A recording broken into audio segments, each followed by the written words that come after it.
Howdy. Welcome to my Runcast.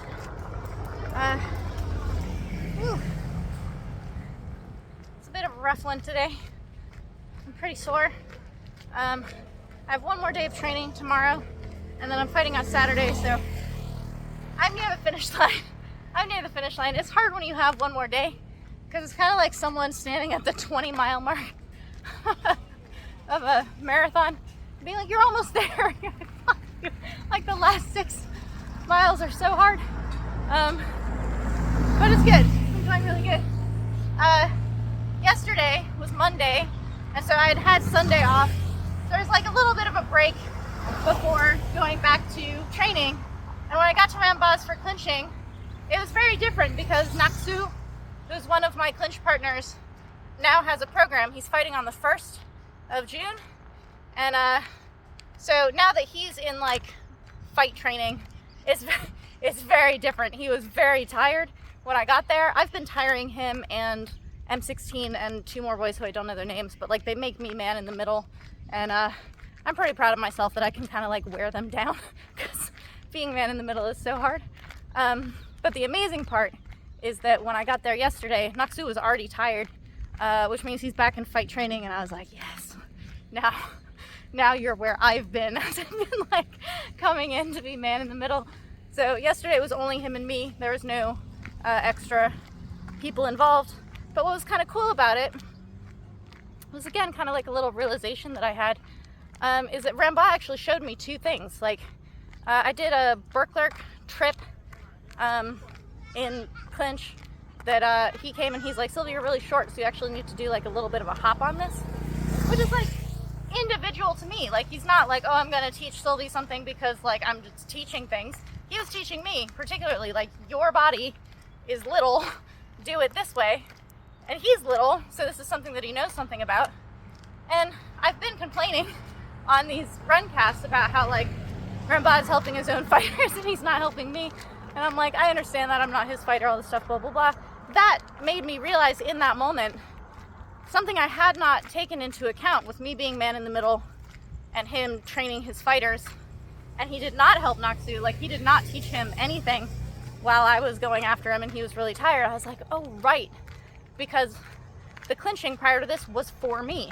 When the clinching is for you, they're just making it hard for you. Like, everyone's job is to exhaust you. Everyone's job is to overwhelm you. Everyone's job is to make it a nightmare for you, to basically like toughen you up and acclimate you to being overwhelmed by someone when you're very tired in a fight and they're coming at you. It's very hard. And then yesterday when I went in, it's no longer for me only, because my fight is coming up. So like, we don't need to overwhelm Sylvie anymore. My fight's at the end of the week. Now it's for Naksu, and so now I get taught things that will make it harder for Naksu. And if he's getting beat up and things are working on him, he doesn't get it solved for him. It's like, you have to solve that because now it's for you. And I was like, fuck. I've been doing this a long time, and I like forgot about that. Like, or maybe I didn't even realize that, because again, part of what I've been talking about in these runcasts is how I've actually never had people cheering for me in the gym, but I have had people like show me things. Clinch is not really taught in Thailand the way that in the West we would want it to be taught. It's not like instructional. You basically get thrown in the water and do some semblance of swimming for a really, really long time while other people are trying to drown you. And then occasionally they'll be like, your breaststroke sucks, bring it over your ear or something like that. Like, it's not super instructional. You really just spend a lot of time in the water. But that was a very good realization for me yesterday about like kind of the meaning behind me not being helped and then me, yes, being helped. And like, when Ramba suddenly was teaching me something, I was like, that's what that is. Like, I had not really taken into account what that is, and that previous to this, that clinch was for me. Today we were back to man in the middle. So I don't know if part of it just being me and Naksu yesterday was because like some of their boys weren't there for some reason, and so they couldn't do man in the middle. I don't know. Gyms aren't the same every day. Like, sometimes you have kids who go fight, and so they disappear for a couple of days and then they come back and this kind of thing. So I'm not really sure what that is, but I was very happy about that realization.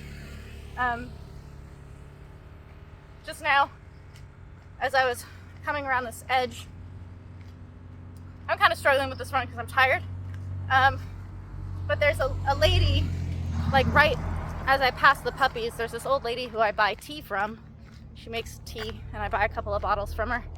And I've like chatted with her many times, and the first time I bought tea, I bought it from her daughter. And so like sometimes she'll disappear, and then when she comes back, she calls me madam. She's like, madam, my grandson got sick. We had to take him to the doctor. We had to go out into the provinces. I don't know why they have to leave Pattaya when her grandson gets sick. He's very little.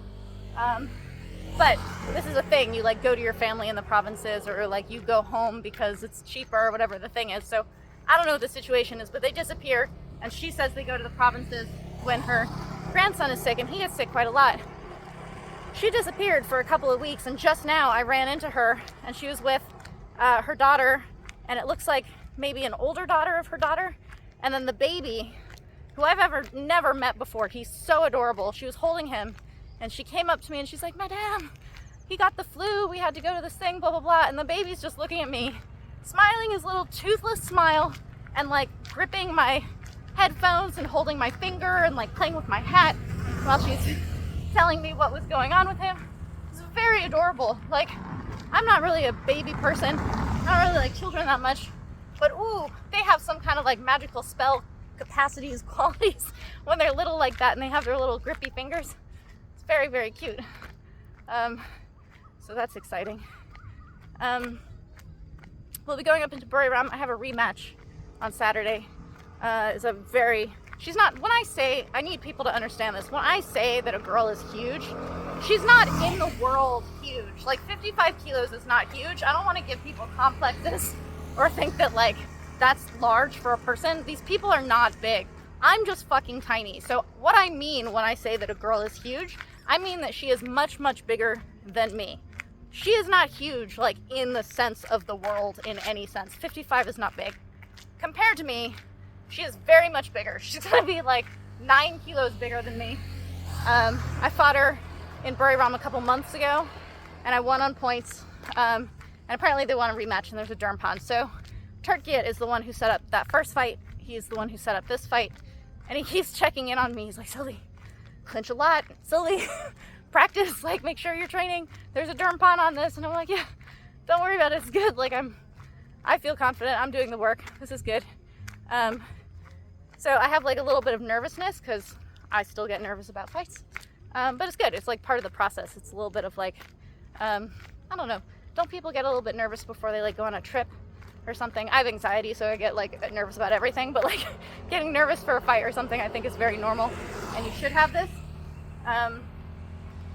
So in case you're someone who needs to hear this, 282 fights in, I still get nervous to fight. I still get nervous to fight someone who I've fought and beat before. I get nervous about travel. I get very tired in training. I have experience enough to be confident in the things that I'm doing, where I'm like, I know that I'm doing the right things. Hi, Annie. Don't worry about it. I'm not after you. This guy's very nervous about me. He's nervous, people. I'm not dangerous, but he's nervous. It's okay to be nervous. Let's not worry about it. All right.